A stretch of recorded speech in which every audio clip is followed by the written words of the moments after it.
Good morning, dear student. Myself, Miss Dipti from DIPS Karol Bagh. In today's lecture, we are going to revise Geography Chapter 1, Resources and Introduction. What is the resources? Resources are anything that we can use to meet and satisfy our need, that is known resources. Resources are anything जो भी हमारी needs को satisfy करे उसे हम resources कहते हैं। और हमें ये रिसोर्सेज कहाँ से मिलते हैं? ये रिसोर्सेज हमें इन्वायरमेंट से मिलते हैं जो हमारी नीड्स को सेटिस्फाई करते हैं। तो what is an environment? Environment consists of all living and non-living things that surround an organism. Environment का मतलब होता है living और non-living things जो कि किसी organism के चारों तरफ मिलते हैं, उसे environment कहते हैं। In environment, living things are supplied with conditions that are necessary for their survival. The earth is our environment. It supplies us with the air, water and food which are necessary for our survival. It also supplies us with metals such as iron, copper and gold, and with energy sources such as petroleum, natural gas and coal. All these are examples of natural resources. Environment, living things are supplied with conditions कि living things को survival करने के लिए conditions provide की जाती है ताकि वो सर्वाइव कर सके, ग्रोथ कर सके। उनको जीने के लिए जो चीज़ें चाहिए होती है वो इन्वायरमेंट प्रोवाइड करती है। जैसे कि हमें जीने के लिए एयर, वाटर, फूड की ज़रूरत है तो वो इन्वायरमेंट हमें प्रोवाइड करता है। इसके साथ साथ वो हमें एनर्जी के सोर्सेस भी देता है ताकि हम उसका यूज़ कर सकें, जिसमें कि भी पेट्रोलियम, नेचुरल गैस और कोल भी है जिनका यूज़ करते हैं हम लोग अपनी एनर्जी का सोर्स करते हैं, गर्मी पैदा करते हैं, चाहे कारखानों में यूज़ करते हैं और गाड़ियाँ चलाने के लिए यूज़ करते हैं हम। ये सब चीज़ें हमें कहाँ मिलती है?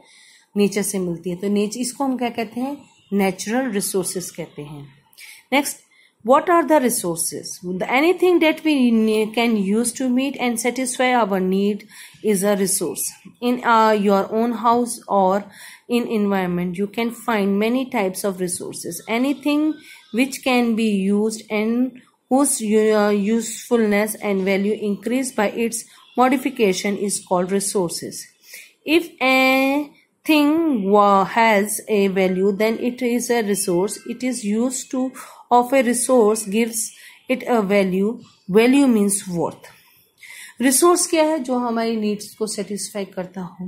एंड देन उसके बाद में उन्होंने कहा कि भी रिसोर्स नेचर के रूप में मिलता है, नेचुरल रूप में जिस रूप में मिलता है उसमें हम जब मॉडिफाई करते हैं, उसमें हम बदलाव लाते हैं तो उसकी वैल्यू और बढ़ जाती है, उसकी इम्पोर्टेंस और बढ़ जाती है।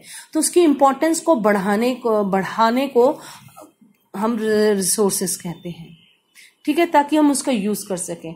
यहाँ पर जो वैल्यू की बात आ रही है, यहाँ पर वैल्यू पैसे से नहीं बात हो रही है, यहाँ पर वैल्यू हो रही है उसकी इम्पोर्टेंस बढ़ जाना, उसकी इम्पोर्टेंस का बढ़ाना। जैसे कि मेटल में हम लोग लेते हैं गोल्ड में। गोल्ड एक मेटल है जो कि हमें अर्थ क्रस्ट के नीचे से मिलती है।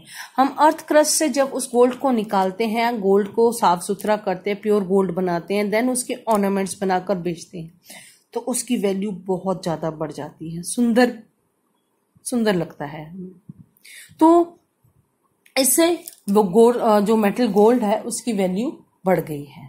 सेम वे बाकी चीज़ों की जब हम लोग उसके नेचुरल वे में जो मिलता है और उसमें मॉडिफाई करके उसकी इम्पोर्टेंस को बढ़ा देते हैं, डेट इज नोन एज, वो उसकी वैल्यू हो जाती है, ठीक है। The early human used to live on the trees and ate meat of wild animals, roots, fruits, and flowers. He used to cover his body with the hide of animals and bark of trees. Thus, the early men used to utilize things of nature in the form of resource. With the development of civilization, the knowledge of human being increased, and along with it, the list of their needs also went increase. Early human की needs रोटी, कपड़ा और मकान यही थी। खाने के लिए वो मीट खा लेते थे, फल फ्रूट खा लेना और रूट्स खा लेना। खाने के लिए मीट खा लेना, ठीक है ना, रहने के लिए नेचुरल केव्स थे, पेड़ों के ऊपर रह लिया, वहां पे हो गया। अब कपड़े तन ढकने के लिए पेड़ों के पत्ते, बड़े बड़े पत्ते ले लिए, या फिर एनिमल की स्किन ले ली जो उनको गर्मी देती थी। तो हमारी नीड्स जितनी थी उसके हिसाब से हम लोग वहाँ के नेचुरल रिसोर्सेज का यूज कर रहे थे। जैसे जैसे हम लोग की सिविलाइजेशन बढ़ती गई, ह्यूमन की नॉलेज भी बढ़ती गई, डेवलपमेंट होती गई, और उसके कारण हम लोग की साथ साथ में हमारी नीड्स भी बढ़ते गए। और नीड्स बढ़ने का मतलब था हमने रिसोर्सेज का और भी यूज करना शुरू कर दिया। Man made a large variety of machines and with the help started utilization sources on large scale. हमने फैक्ट्रीज बनाई, जैसे जैसे डेवलपमेंट होते रहे हम लोग डेवलप होते रहे, फैक्ट्रीज बनाई। उस फैक्ट्रीज में हम लोगों ने क्या किया, बड़ी बड़ी मशीनें यूज की। जब बड़ी बड़ी मशीनें यूज की तो हमने नेचुरल रॉ मटेरियल कोई भी जरूरत पड़ी, हमने large amount of natural resources का फिर हमने यूज करना शुरू किया। Thus many different natural substances were used as a natural resources. तब हम लोगों ने एक सब्सटेंस को नहीं लेके गए, हमने कई सब्सटेंसेस को जोड़कर नेचुरल रिसोर्सेज बनाने शुरू किए। तो natural resources support mankind in 3 ways. Number 1, they provide raw material, energy, favorable condition for the development. वो हमें क्या प्रोवाइड करते, रॉ मटेरियल देते हैं, एनर्जी देते हैं और फेवरेबल कंडीशंस देते हैं ताकि हम सरवाइव कर सकें, हम डेवलप कर सकें। Number 2, they take natural environment. Number 2, they make natural environment suitable for human beings and other forms of life. Natural environment को सुटेबल बनाते हैं ह्यूमन बीइंग को जीने के लिए और अदर फॉर्म्स ऑफ लाइफ को जीने के लिए, बनाने के लिए, उनका डेवलप हो सके। वो सिचुएशन, वो कंडीशंस कौन बनाता है, नेचर बनाती है। The diversity of natural resources is supportive to life in many ways. तो नेचुरल रिसोर्सेज में डाइवर्सिटी का मतलब हो जाएगा अलग अलग होना। नेचुरल रिसोर्सेज का अलग अलग होने का मतलब यही है कि वो हमारे लाइफ के डिफरेंट भागों को वो सपोर्ट कर सके। हमारी डिफरेंट नीड्स हैं, हमारी अलग अलग नीड्स हैं, उनको वो सेटिस्फाई कर सके। Human beings are one of the most important natural resources. They have been making consistent effort of developing technology which can change substance into resources. Human being सबसे important है। सभी रिसोर्सेस की बात की जाए तो ह्यूमन बीइंग सबसे important है, क्योंकि इसी के पास में वो ताकत है, वो क्षमता है कि किसी भी नेचुरल रिसोर्सेस की उसके वैल्यू को बढ़ाया जाए, उसको रूप को उसमें मॉडिफाई किया जाए, ठीक है, ताकि उसकी वैल्यू को बढ़ाया जाए। तो ये सब कुछ कौन कर सकता है, सिर्फ ह्यूमन बीइंग कर सकता है, कोई और नेचुरल रिसोर्स नहीं कर सकता है। Human being have actually explore and discover various substance and then develop suitable technology through their knowledge and idea to create valuable resources.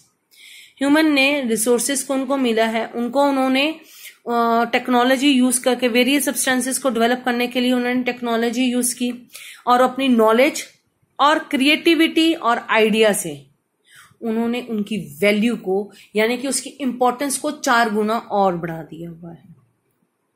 जहां पर पहले सिंपल सी बात है, वही बात है, गोल्ड की बात करेंगे तो आजकल हम गोल्ड क्या है, गोल्ड के ऑर्नामेंट्स नहीं बनाते, हम गोल्ड के बहुत कुछ चीजें बननी शुरू हो गई हैं। आजकल कई तो शर्ट्स बनाते हैं, गोल्ड की शर्ट बना के पहनते हैं, कई गोल्ड के, कईयों के घरों में हमने गोल्ड के बर्तन पड़े होते हैं। हमने उनकी इंपॉर्टेंस को बढ़ा दिया है, तो वो ह्यूमन बीइंग नहीं किया हुआ है। We know that the discovery of fire has changed the lifestyle of early humans.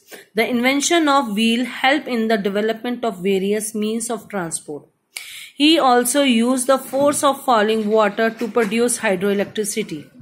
Thus, it is only the human being who has created, developed, and found uses of resources. हमें पता है कि भी fire की खोज किसने की, human being ने की। उसने उसकी लाइफ को चेंज कर कर उसमें बिल्कुल एक यू टर्न आ गया ह्यूमन लाइफ में। उसके बाद इन्वेंशन ऑफ व्हील, इसने ट्रांसपोर्टेशन को इजी कर दिया।